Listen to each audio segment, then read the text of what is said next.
জার্মানিতে এসে পড়াশোনার পাশাপাশি একটা চাকরি করে নিজের অন্য সব কাজ করতে যেয়ে আমি প্রতিনিয়ত হিমশিম খেয়ে যাই সব কিছু ব্যালেন্স করতে।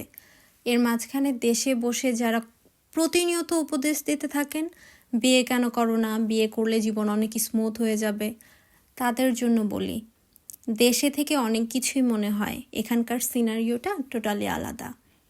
আমি যেখানে আমার নিজেকেই সামলাতে পারছি না, সেখানে বিয়ে করে সংসারের রেসপন্সিবিলিটি, হাজব্যান্ডের প্রতি দায়িত্ব কর্তব্য সব কিছু কীভাবে ব্যালেন্স করব বলুন তো।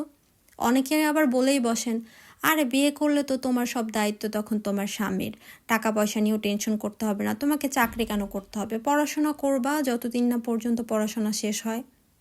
একজনের খরচে বাসা ভাড়া, দুইজনের হেলথ ইন্স্যুরেন্স, সব ট্যাক্স সব কিছু দেবার পরে খাওয়ার জন্যই ঠিকমতো টাকা থাকবে না, আনুষঙ্গিক খরচ তো বাদই দিলাম। দূর থেকে কাশবন ঘনই দেখা যায়। আর বললেই তো হয়ে যায় না, তাই না? Supportive husband, caring loving husband না পাইলে বিদেশে এসে বিয়ে করলে লাইফ আরও শেষ। কারণ চারপাশে ভণ্ড, প্রতারক এবং সুচরিত্রবান মানুষের তো অভাব নাই। তাই এগুলো আল্লাহর উপরই ছেড়ে দিছি। দেয়ার হলে কিছু টাকা পয়সা দেন, পড়াশোনা করি, চাকরি বাকরি বাদ দিয়ে উপদেশ দিয়েন না।